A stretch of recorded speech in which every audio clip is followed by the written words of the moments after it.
Amém, gente. Glória a Deus. Pega a sua Bíblia, vamos fazer a nossa declaração de fé e poder ouvir a voz do Senhor mais uma vez através da sua palavra. Como é bom, né? E essa semana foi tão especial que se passou. Na sexta-feira nós tivemos vigília, no sábado nós tivemos cine romântico. Então, assim, fique sempre atento à agenda da nossa igreja, porque essa agenda ela não vem do coração de homens, ela vem do coração de Deus, né? É o Senhor que desperta o nosso coração, o coração dos pastores e da liderança, para que a gente possa, em obediência, experimentar o melhor dele e proporcionar o melhor dele a partir da igreja local. Ok? Vamos então, 1, 2, 3... Essa é a minha Bíblia, eu sou o que ela diz que eu sou, eu tenho o que ela diz que eu tenho, e eu posso fazer o que ela diz que eu posso fazer. Hoje eu serei tocado pela palavra de Deus. Eu audaciosamente confesso que a minha mente está alerta, o meu coração está receptivo, eu estou pronto para receber a incorruptível, a indestrutível, sempre viva semente da palavra de Deus. Eu nunca mais serei o mesmo, nunca, nunca, nunca, em nome de Jesus. Pai, te louvamos, ó Deus, por essa noite bendita, por esse tempo de celebração que podemos estar aqui reconhecendo o Senhor nos nossos corações. Nós oramos, ó Pai, nos faz o povo da Tua presença, ó Deus, porque é a Tua presença que nos faz diferentes, ó Pai, de pessoas que ainda não foram despertadas por Ti. É a Tua presença que nos conduz, que nos guia, é a Tua presença que é a fonte de toda provisão para as nossas vidas e casas, é a Tua presença, e na Tua presença que encontramos com o Senhor, ó Pai, com o Seu amor, com a Sua santidade, e podemos viver assim para o Senhor a cada dia. Nós oramos assim, para que enquanto a Tua palavra estiver aberta diante dos nossos olhos, abra diante dos nossos corações, para que ela se torne como a proposta do Senhor a ela, a nós, ó Pai, que ela se torne lâmpada para os nossos pés e luz para os nossos caminhos, em nome de Jesus. Amém. Amém, queridos? Eu queria que você abrisse a sua Bíblia comigo, em João capítulo 17, e nós vamos ler do versículo de número 17, e vamos aí, lendo até quase o final do capítulo 17, João capítulo 17, e eu quero ler com você, e nós vamos ler até o versículo de número 29, ok? João capítulo 17, Jesus está fazendo a sua oração sacerdotal, representando os discípulos em oração diante do Pai, praticamente na conclusão do seu ministério, dizendo: Pai, estou te apresentando aqueles que o Senhor me confiou. E ele não ora só pelos 12, mas ele vai orar por toda a igreja, onde nós fazemos parte, né? E aí então, vamos meditar nesse texto, num princípio tão importante que tem guardado aqui. João capítulo 17, no versículo 1 ao 19, diz: Tendo Jesus falado essas coisas, levantou os olhos ao céu e disse: Pai, é chegada a hora, glorifica o teu Filho, para que o Filho te glorifique a ti, e assim como lhe conferistes autoridade sobre toda a carne, a fim de que ele seja concedida a vida eterna a todos os que lhe deste. E a vida eterna é esta, que te conheçam a ti, o único Deus verdadeiro, e a Jesus Cristo a quem enviastes. Eu te glorifiquei na terra, consumindo a obra que me confiastes para fazer. E agora, glorifica, meu Pai, contigo mesmo, com a glória que eu tive junto de ti. Antes que houvesse mundo, manifestei o teu nome aos homens que me deste no mundo. Eram teus, tu os confiastes, e eles têm guardado a tua palavra. Agora, eles reconhecem que todas as coisas que me tens dado provêm de ti, porque eu lhes tenho transmitido as palavras que me destes, e eles os receberam, e verdadeiramente conheceram que eu saí de ti, e creram que tu me enviastes. É por eles que eu rogo, não rogo pelo mundo, mas por aqueles que me destes, porque são teus. Ora, todas as minhas coisas são tuas, e as tuas coisas são minhas, e neles eu sou glorificado. Já não estou no mundo, mas eles continuam no mundo, ao passo que eu vou para junto de ti. Pai Santo, guarda-os no teu nome que me deste, para que eles sejam um, assim como nós. Quando eu estava com eles, guardava-os no teu nome, que me deste, e protegi-os, e nenhum deles se perdeu, exceto o filho da perdição, para que se cumprisse a Escritura. Mas agora vou para junto de ti, e isto falo no mundo, para que eles tenham o meu gozo completo em si mesmos. eu lhes tenho dado a tua palavra, e o mundo os odiou, porque eles não são do mundo, como também eu não sou. Não peço que os tires do mundo, e sim para que os guardes do mal. Eles não são do mundo, como também eu não sou. Santifica-os na verdade. A tua palavra é a verdade. Assim como tu me enviastes ao mundo, também eu os envio ao mundo.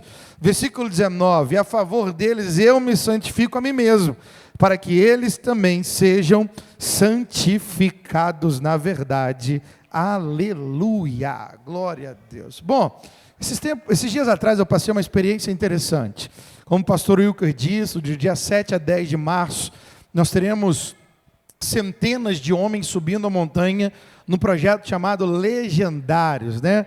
É como se fosse um encontro com Deus para homens, no meio de muitas aventuras e um tempo muito precioso com Deus. E todo homem cristão que tiver a oportunidade de fazer, precisa fazer os legendários, precisa fazer parte dos legendários. Então no dia 7 a 10 nós estaremos aqui envolvendo 26 homens da nossa igreja, desde os inscritos, aqueles que vão subir para servir, estarão então agora no dia 7 a 10 de março, subindo a montanha, né? Seguindo o legendário do número 1 que é Cristo e fazendo parte desse encontro tremendo, né, com o Senhor de uma forma tão especial. Mas é interessante que eu já subi a montanha a primeira vez, já servi 2 vezes, e eu fui convidado para poder fazer parte do time de serviço dessa montanha, né, do dia 7 a 10 de março, desse top, que será o top 614, é o número já de montanhas conquistadas, será essa agora 614, e o pastor que me chamou, né, me trouxe o convite, e ele fez um convite muito simples para mim. E eu olhei para aquele convite, eu falei, meu Deus, a agenda está tão apertada, né? Tem tantas coisas na igreja local, tem algumas agendas do carisma, será que eu vou conseguir? E aí foi muito claro no meu coração, eu colocando uma semente dentro de mim, na verdade, uma direção muito pessoal para mim, dizendo assim, você precisa voltar à montanha, porque o batismo que você for batizado, outros que estão conectados contigo serão batizados também. E eu olhei aquela frase dentro do meu coração e falei, meu Deus, que trem é esse? Nunca ouvi isso, nunca tive essa expressão dentro do meu coração, e de repente o Senhor de novo, volte para a montanha, porque o batismo que você for batizado, aqueles que estão conectados contigo, né, é um caminho que se abre para outros experimentar aquilo que você vai experimentar comigo e tem experimentado comigo também. Quando o Senhor falou no meu coração, eu voltei, né, lá para o pastor, disse, olha, estarei lá com vocês. Semana passada nós subimos com mais de 200 homens só para preparar a montanha para os legendários que irão, né? E foi um tempo muito precioso, passamos 2 dias lá, e eu não posso contar o que nós fizemos, porque não pode dar spoiler, mas só para dizer que enquanto nós estávamos preparando a pista, eu voltei a ter as experiências que eu tive no dia do meu encontro com Deus, ali na montanha. O Senhor me renovou, me restaurou, e foi algo muito lindo. Eu falei, meu Deus, obrigado, eu precisava disso. E o Senhor falou comigo, eu estou te trazendo aqui, não só para te renovar, mas para abrir um caminho para aqueles que estão conectados com você, porque aquilo que você experimenta, outros que estão conectados a você vão e podem e vão experimentar também. Quando o Senhor falou isso no meu coração de forma muito clara, eu lembrei desse texto. No versículo 19, Jesus disse, a favor deles eu me santifico a mim mesmo, para que eles também sejam santificados na verdade. Olha só o que Jesus está dizendo, que ele se santifica, queridos. Se nós olharmos para o texto de forma literal, qual é o momento que Jesus precisa se santificar? Ele é o Cordeiro de Deus, ele é o Santo de Deus, ele não pecou e nunca teria pecado, ok? Nem desse momento, nem, né, até o final de sua vida e ministério, mas ele está dizendo, eu me santifico, para que eles sejam santificados, ok? Eu me separo a ti, ó Pai, para que eles sejam, ou para que eu abra um caminho, para que eles sejam santificados também. E nesse texto que o Senhor me lembrou, me veio algo no meu coração, o valor do testemunho, o valor do nosso testemunho. Mais uma vez eu leio, Jesus dizendo a favor deles eu me santifico a mim mesmo, para que eles também sejam santificados na verdade. Você parou para pensar que algumas direções que Deus tem te dado, Deus quer que você as cumpra, não só por você, mas para quem está conectado com você? Você já parou para pensar que uma parte da sede que Deus tem colocado no seu coração de oração é para que você seja cheio do Espírito Santo e receba de Deus recursos espirituais por uma vida vitoriosa? Mas uma parte dessa sede que Deus tem colocado no seu coração é para que você, no lugar de oração, se torne canal e intercessor ou intercessora para a vida de outras pessoas, para que as águas ou os enchimentos do Espírito na sua vida não sejam só para você mesmo, mas para transbordar na vida de outros que estão conectados a você. Você já parou para pensar que a fome que Deus nos dá na palavra não é só para suprir a nossa vida individual, mas é de alguma forma transbordar a nossa casa, de alguma forma transbordar a igreja local, de alguma forma transbordar aquelas pessoas que Deus tem nos conectado, por exemplo, no nosso lugar de trabalho. Talvez você trabalhe ao lado de alguém que já em um dia quebrantado te pediu uma oração, ou um conselho, ou motivo da sua alegria em tempos difíceis, e você pode dizer que é Cristo. E o batismo que você é batizado, você abre caminho para que outros experimentem aquilo que você experimentou, tem experimentado no Senhor. Jesus não precisava se santificar, mas Ele o fez para que Ele pudesse, ao fazer, abrir caminho para aqueles que estavam conectados com Ele também. Eu fiquei pensando, Senhor, aonde tem isso na Bíblia? Para nós entendermos o valor do testemunho. E eu lembrei de um texto tão importante. Vem comigo para Mateus, capítulo de número 3, versículo 13 até o 17. Mateus capítulo 3, versículo 13 até o 17, fala sobre o batismo de Jesus. João Batista vai batizar Jesus, ele faz uma indagação ao batismo de Jesus. Eu quero ver com você por que ele fala isso. Mateus capítulo 3, versículo 13 ao 17 diz: por esse tempo dirigiu-se Jesus da Galiléia para o Jordão, a fim de que João batizasse. Ele, porém, o dissuadia, dizendo: olha João Batista falando com Jesus: eu é que preciso ser batizado por ti, e tu vens a mim? Olha só, João Batista dizendo: eu é que preciso ser batizado por ti, e tu vens a mim. Será que João fez aquela expressão de uma humildade falsa, ou de um orgulho enrustido, né? Dizendo: eu estou aqui batizando, o Pai me encontrou no deserto, e a voz dele veio dizendo: batiza. E aí de repente quando Jesus chegou, dizendo: não, o Senhor é o grande, o Senhor é o tal, eu é que precisava ser batizado por ti, tu vens a mim. Será que é isso que ele está dizendo? Eu acredito que não.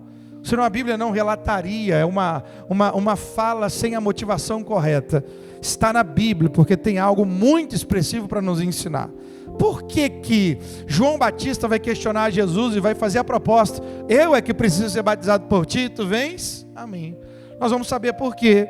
Porque quando o Senhor enche João Batista do Espírito Santo, e ele começa a pregar, e o instrumento da sua pregação, né? O ápice, o instrumento da sua pregação é o batismo. Ele vai pregar: arrependei-vos, porque o reino de Deus está próximo. Arrependei-vos dos vossos pecados, porque o reino de Deus está próximo. E a pergunta teológica é: que tipo de batismo João batizava? E era um batismo de arrependimento de pecados. Ok? Agora dá para entender a indagação de João?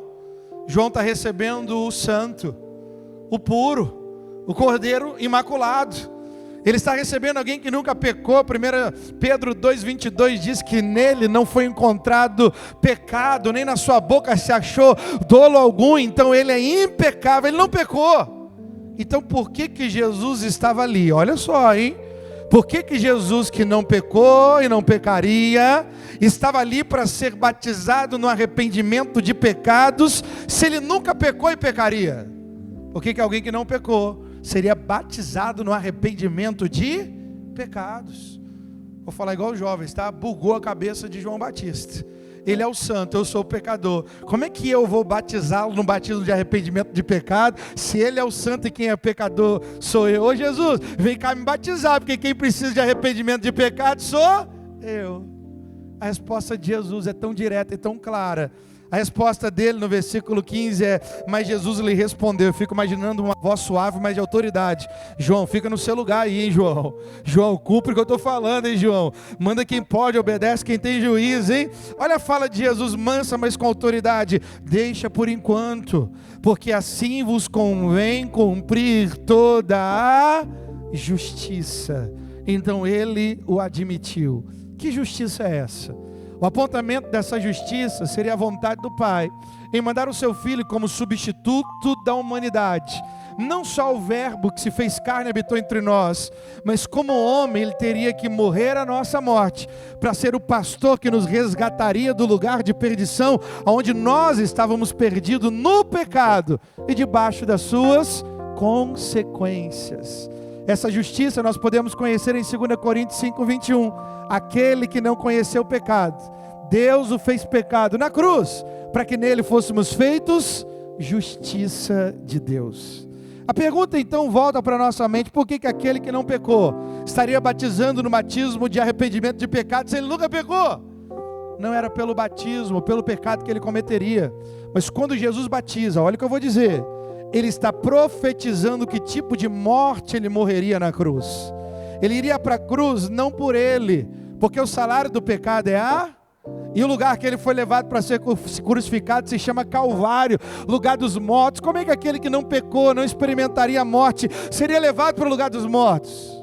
A não ser que nós entendamos pelas Escrituras que ele não foi por ele foi por cada um de nós. Em outras palavras, Jesus no batismo, ao descer as águas, está se identificando na morte conosco, para que no levantar ou no ressuscitar ao terceiro dia, nós estivéssemos nele, sendo ressuscitados com ele. Vós a morte e o batismo é o lugar que fomos inseridos nele, e a ressurreição é o lugar que ele veio habitar permanentemente em nós.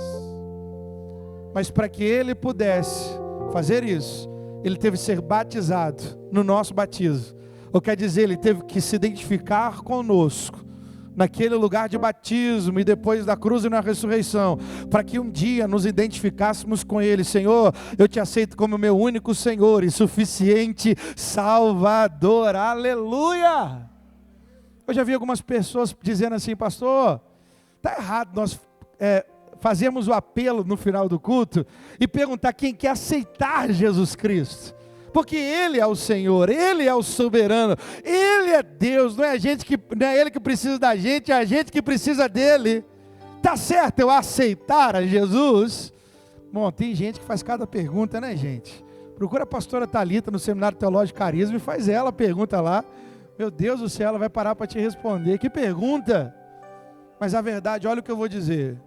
Se o tipo de batismo que Jesus está batizando não é por Ele, é por nós, e a partir dali ele está se identificando conosco, ok?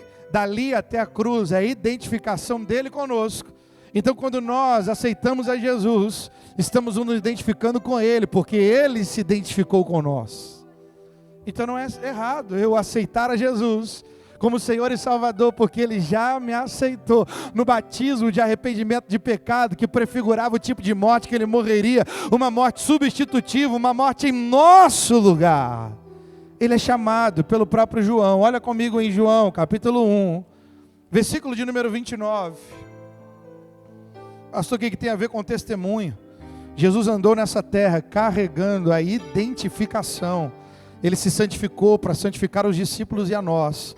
Ele foi batizado na morte para nós encontrarmos com Ele, sermos identificados ali, para que na ressurreição fôssemos identificados com Ele. Eu quero dizer, aquilo que te marca as pessoas que estão conectadas a você.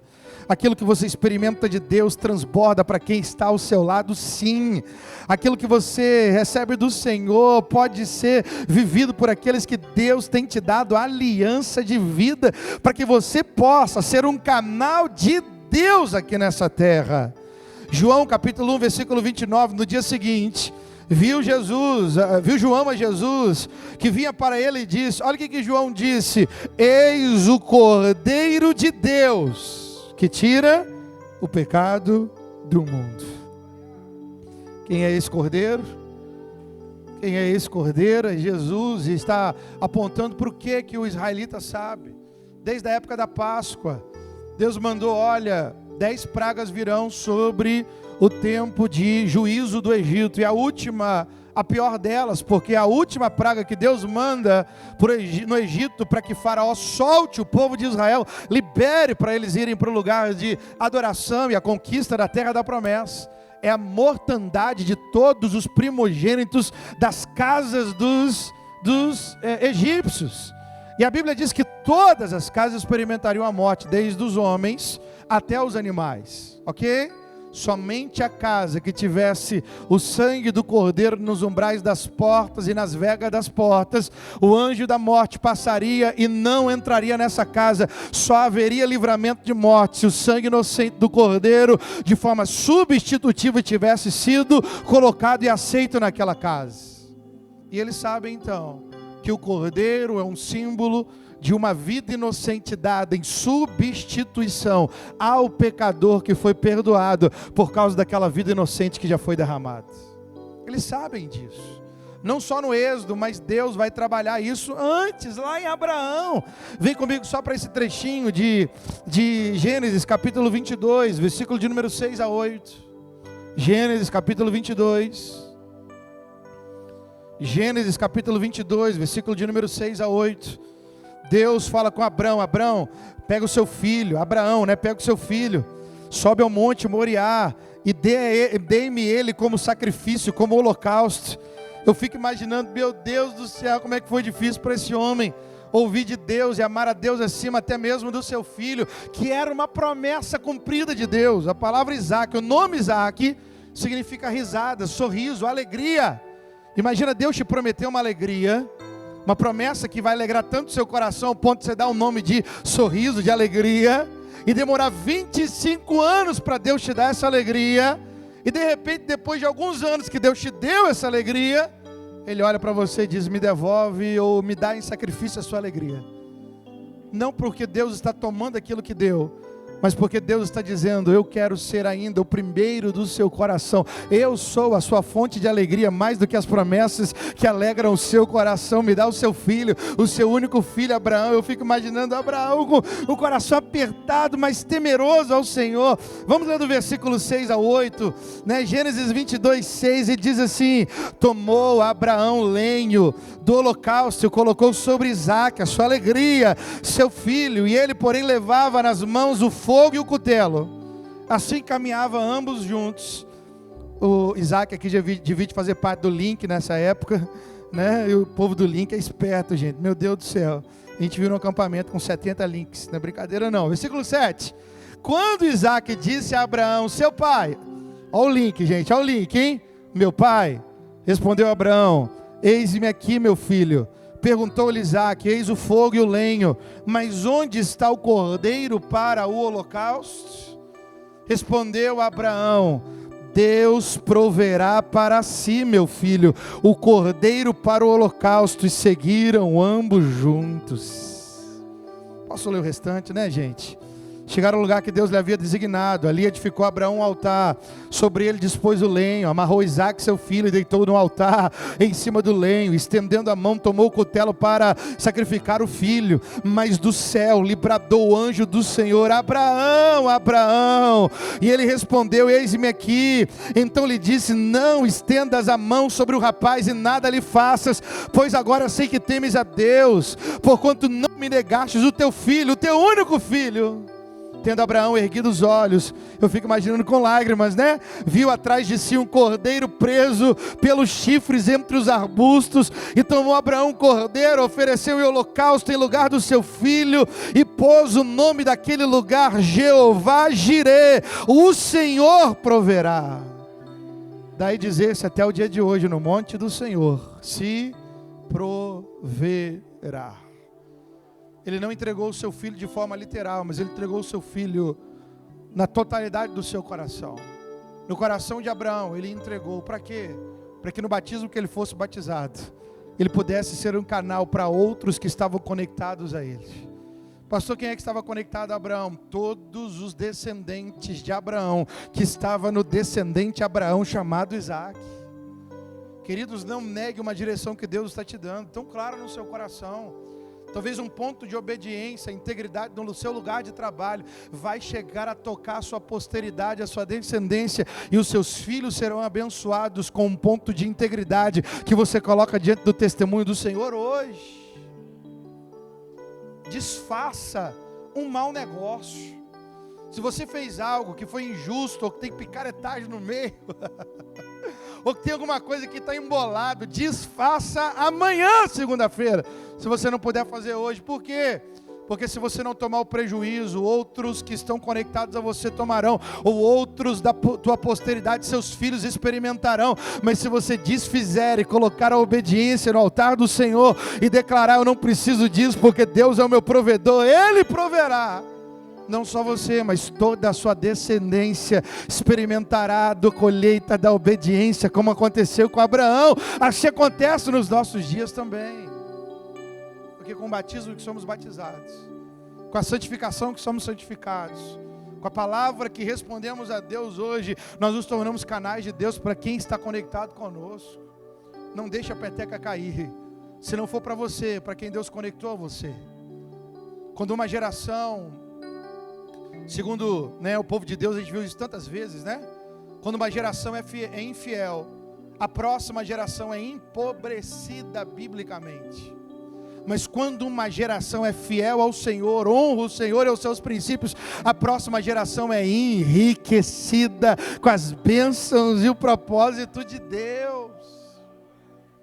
As pessoas mais talentosas na igreja geralmente têm filhos, avós ou bisavós simples, mas tementes a Deus. Dá uma olhada depois, dá uma conferida. Por isso que os judeus, ao conhecerem alguém, até hoje o mundo ocidental faz a pergunta: você é filho de quem? Filho é o mineiro, Você é filho de quem? Você é neto de quem?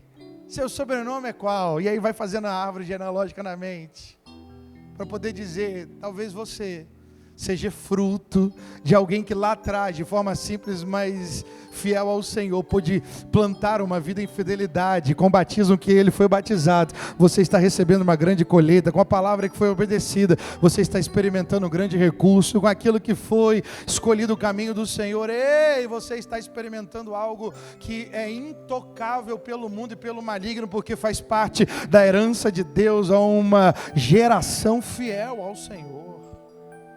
Isso é tão maravilhoso, porque esse lugar de testemunho, de conexão e de obediência, trouxe uma geração inteira experimentando o Jeová Jireh.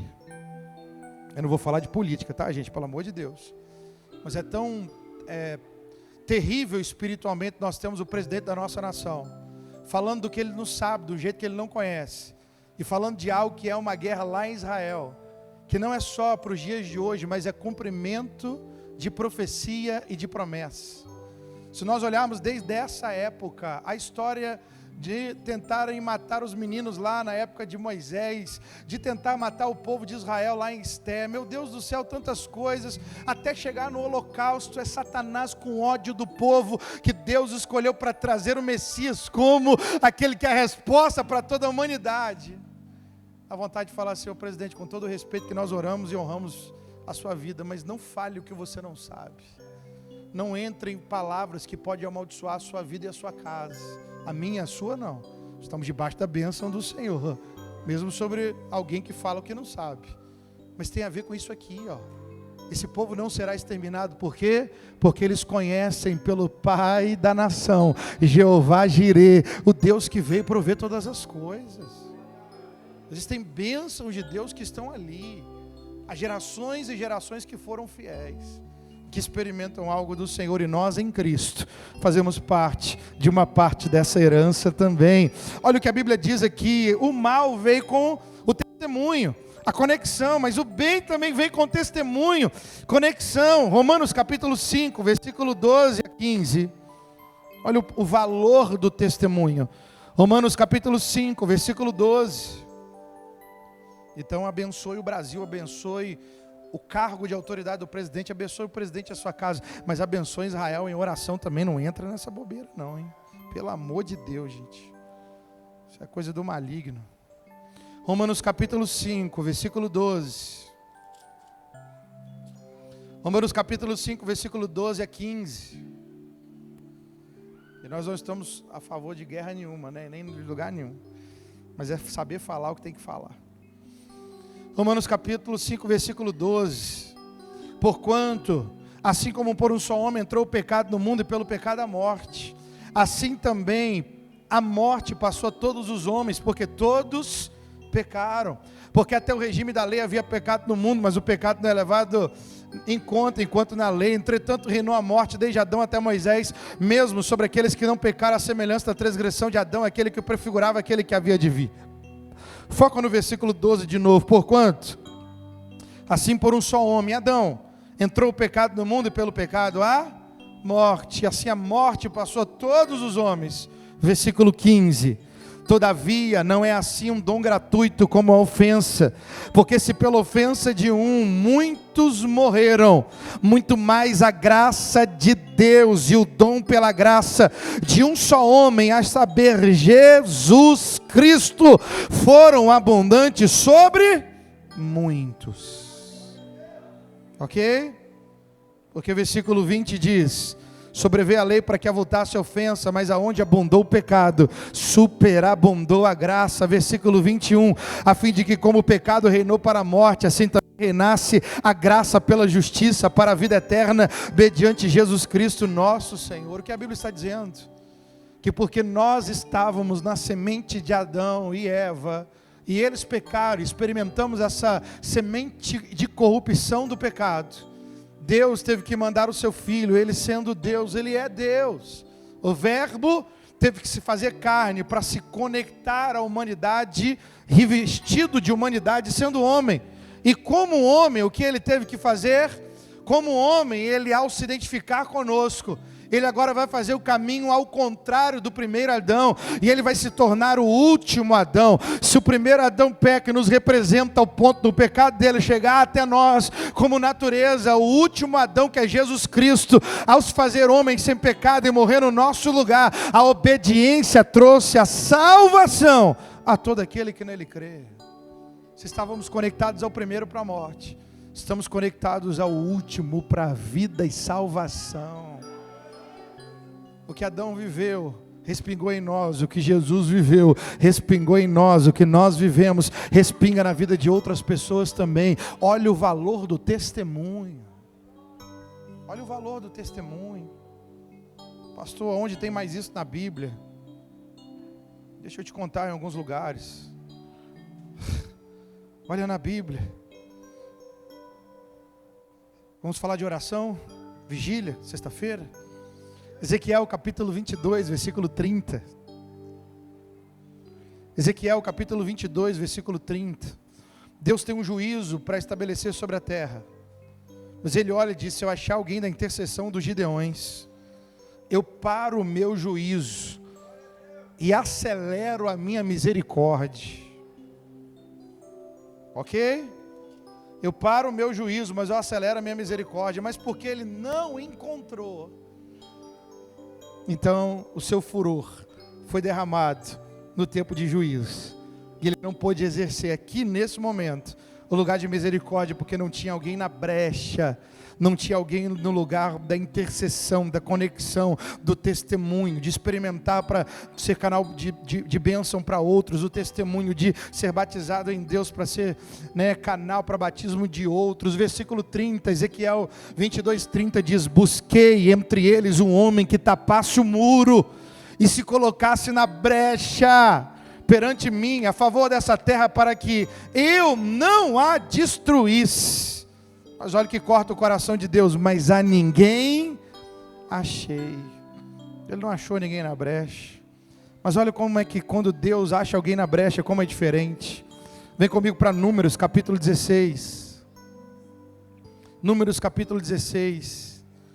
Deus tinha acabado de julgar 3 grupos, 3 famílias, representadas por 3 líderes que estavam ali rebeldes, Corá, Datã e Abirão. E Moisés falou: olha, se fosse contra mim, seria um juízo simples, mas contra Deus, que haja um juízo sobrenatural. E a terra abriu, eles foram consumidos e foram direto para o lugar dos mortos. Mas olha o 41 em diante, Números capítulo 16, versículo 41 em diante.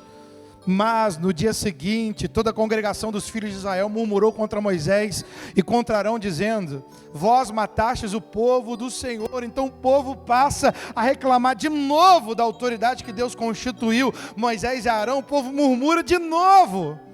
Versículo 42, e juntando-se o povo contra Moisés e Arão, e virando-se para a tenda da congregação, eis que a nuvem o cobriu, a glória do Senhor apareceu. Deus veio para julgar o princípio quebrado da rebelião. Versículo 43, vieram pois Moisés e Arão perante a tenda da congregação, então falou o Senhor a Moisés dizendo, levantai-vos do meio dessa congregação e consumirei no momento. Então se prostraram sobre o seu rosto.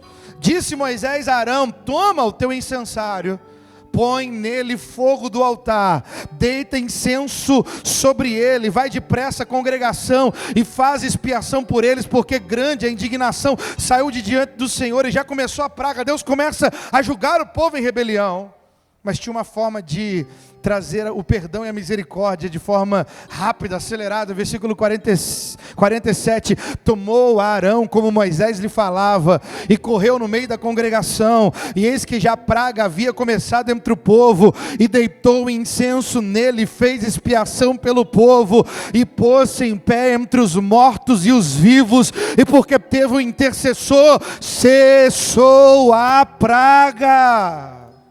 Ora, os que morreram naquela praga foram 14.600, fora os que morreram por causa de Corá. Voltou Arão a Moisés à porta da tenda da congregação, e cessou a praga. Deus, olha aquela rebelião, Deus desce, vai julgar a rebelião, e começa então uma praga que vai consumindo o povo, vai matando mais de 14.000 pessoas. Qual foi a resposta?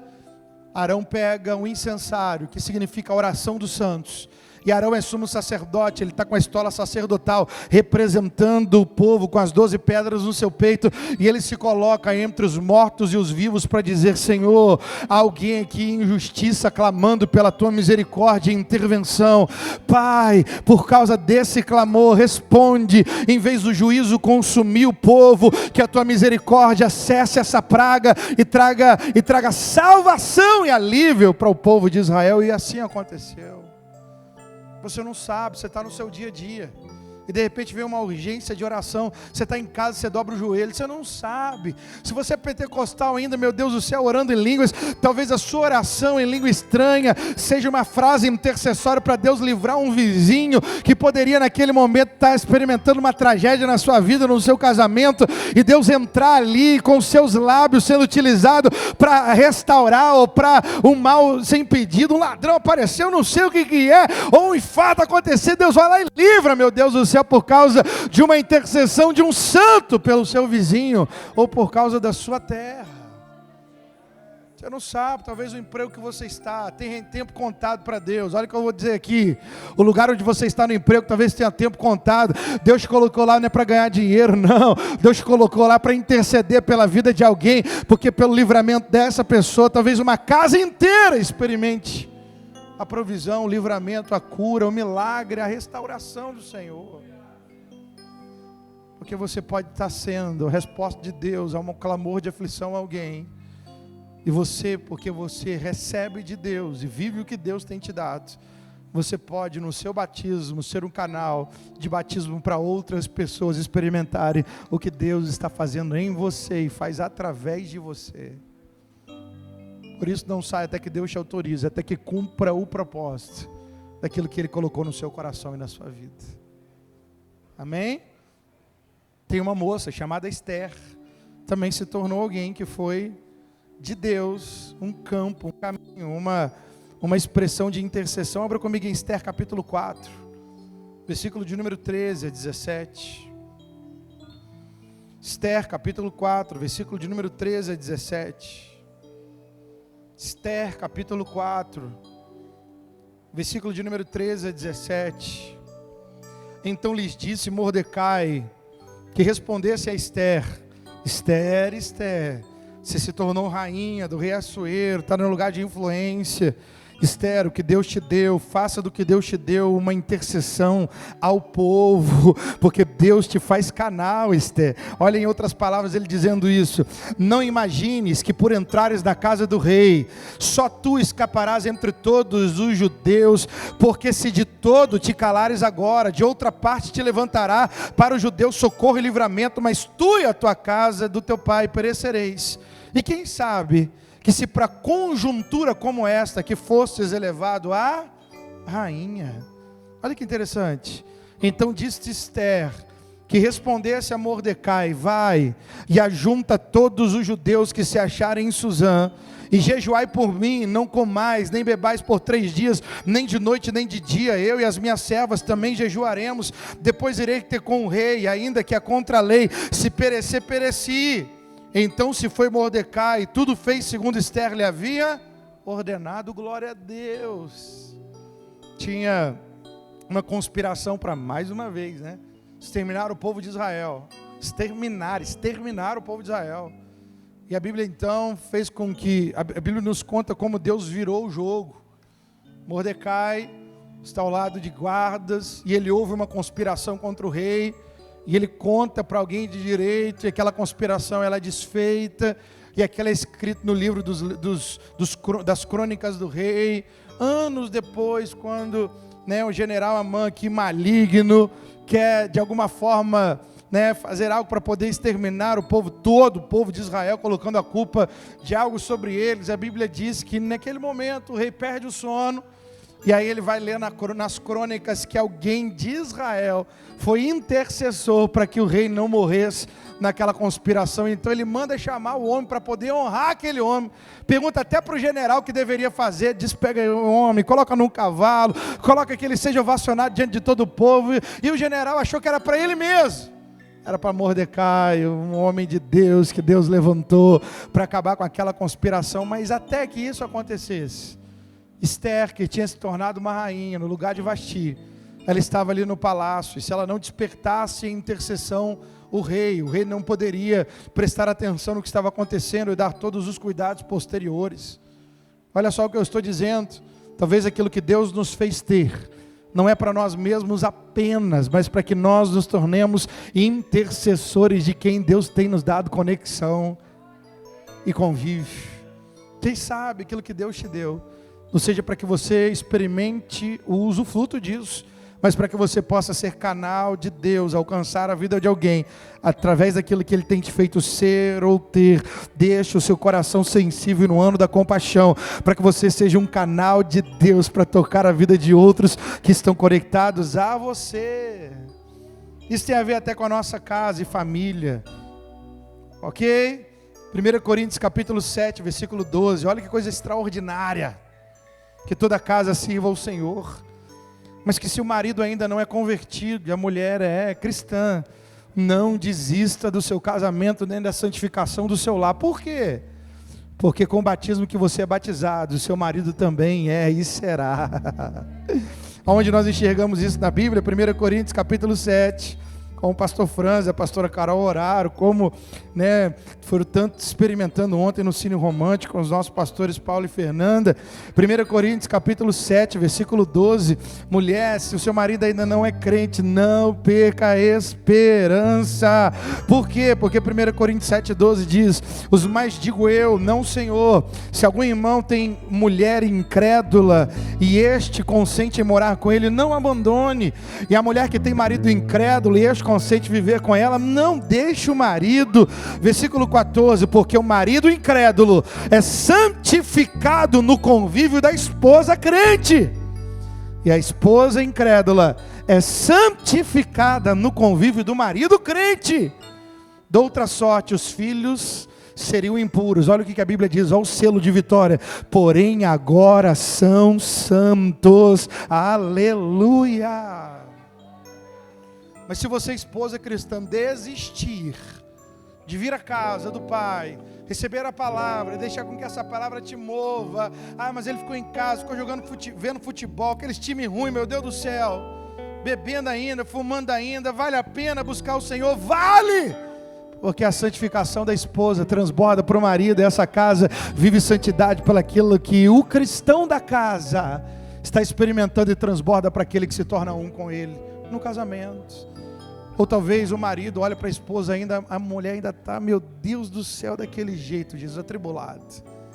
E o marido diz: eu não desisto, eu não desistirei, porque com o batismo que eu sou batizado, Deus vai usar esse instrumento para batizar a minha esposa, os meus filhos, a minha casa. Eu vou ser um modelo. Alguém já disse que os primeiros que vêm, não é bíblico não, tá, gente? É só uma brincadeira.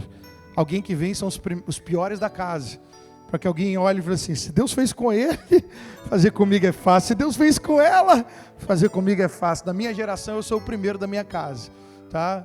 Então se Deus fez com ele, fez com ela, é fácil fazer com qualquer um ou com todos os outros da casa. Brincadeiras à parte, a Bíblia está dizendo: marido, não desista da sua vida cristã, porque o que você experimenta, você leva para casa, e a santidade de Deus é estabelecida através da sua postura. Mulher cristã, não desista, não desista, não desista.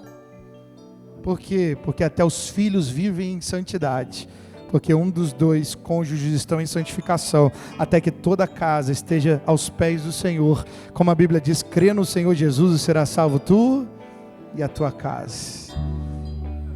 Gálatas capítulo 2, versículo 19 e 20. Gálatas capítulo 2, versículo 19 e 20. Gálatas capítulo 2, versículo 19. A Bíblia diz, Paulo dizendo para nós: porque eu, mediante a própria lei, morri para a lei, a fim de viver para Deus. Estou crucificado com Cristo.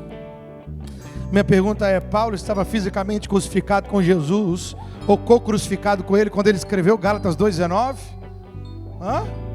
Não, ele não estava lá fisicamente na cruz. Mas por que ele estava olhando para a cruz dizendo: estou co-crucificado com Cristo, estou com ele, estou nele, estou com ele, na verdade? Por quê?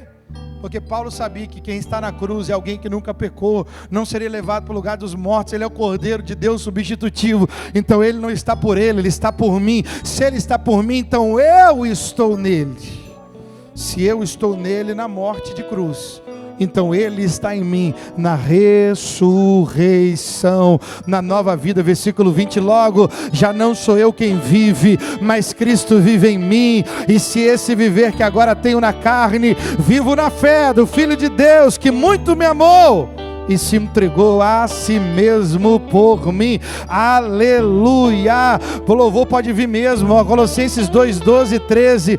Vem comigo para Colossenses 2, 12 e 13. Colossenses 2, 12. Eu me identifiquei com ele, porque ele se identificou comigo. Então não é pelas minhas obras, pelo que eu tenho feito, se eu mereço ou não, é porque ele me resgatou de uma forma absoluta.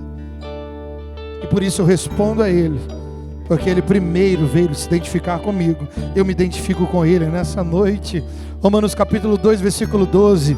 Tendo sido batizados juntamente com ele no batismo, no qual igualmente fostes ressuscitados mediante a fé no poder de Deus, que o ressuscitou dentre os mortos. E a vós outros que estavas mortos nas vossas transgressões e pela circuncisão da vossa carne, vos deu vida juntamente com ele, perdoando todos os nossos delitos e tendo cancelado o escrito de dívida que era contra nós e que constava de ordenanças, o qual era prejudicial, removeu a nossa dívida inteiramente, encravando-a na cruz.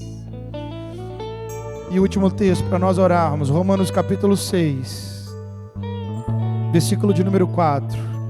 Ele se santificou para me santificar nele, e eu me santifico para ser um canal de santificação para aqueles que estão conectados a mim. Ele obedeceu para que o caminho de obediência dele fosse o meu caminho de salvação, mas eu obedeço para que a minha obediência seja um instrumento pelo qual Deus revele a sua glória na minha casa, no meu lugar de trabalho, no meu lugar de convívio, na minha igreja local, na cidade onde eu moro, na terra onde eu habito, para que eu possa ser um instrumento de Deus para a salvação de outros. O meu louvor, ele louvou ao Pai, e o louvor a Ele me fez ser louvor dEle, e quando eu louvo a Ele, eu sou instrumento para outros louvarem Ele, e aí vai, você entendeu a dinâmica bíblica. Romanos capítulo 6, versículo 4. Olha o quanto nós nos identificamos com Ele, o quanto Ele se identificou conosco, o quanto a nossa vida foi transformada, e agora somos instrumentos para outros, através do louvor, do valor do testemunho. Romanos 6, versículo 4 em diante, diz assim, olha só: fomos, pois, batizados com Ele na morte pelo batismo, ok? Então nós fomos lá, reconhecidos nele na morte, Ele morreu na nossa morte, para que como Cristo foi ressuscitado dentre os mortos, para a glória do Pai, mas a ressurreição Ele veio habitar em nós, assim também andemos nós em novidade de vida, porque se fomos unidos com Ele na semelhança da sua morte, certamente o seremos também na semelhança da sua ressurreição. Sabendo isto, que já foi crucificado com Ele o nosso velho homem, para que o corpo do pecado seja destruído, e não sirvamos mais o pecado como escravos. Porquanto quem morreu está justificado do pecado. Ora, se já morremos com Cristo, cremos que com Ele também viveremos, sabedores de que, havendo Cristo ressuscitado dentre os mortos, já não morre, porque a morte já não tem domínio sobre Ele. Pois quanto a ter morrido uma vez para sempre, morreu para o pecado, mas quanto viver, vive para Deus. Assim também nós, na Lagoinha e Igarapé, considerai-vos mortos para o pecado, mas vivos para Deus em Cristo Jesus. Não reine em Lagoinha e Igarapé, portanto, o pecado em vosso corpo mortal, de maneira que obedeçais às suas paixões, nem ofereçais cada um os membros do seu corpo ao pecado, como instrumentos de iniquidade, mas oferecei-vos a Deus como ressurreto dentre os mortos, os vossos membros a Deus como instrumentos de justiça, porque o pecado não terá domínio sobre vós, pois não estáis debaixo da lei, e sim da graça. Aleluia. Fique de pé no seu lugar, por gentileza. Vamos orar, vamos louvar ao Senhor, e nessa canção nos entrega a Ele, fale com Ele: Senhor, me batiza com o teu batismo, eu serei instrumento de batismo para outros, me batiza em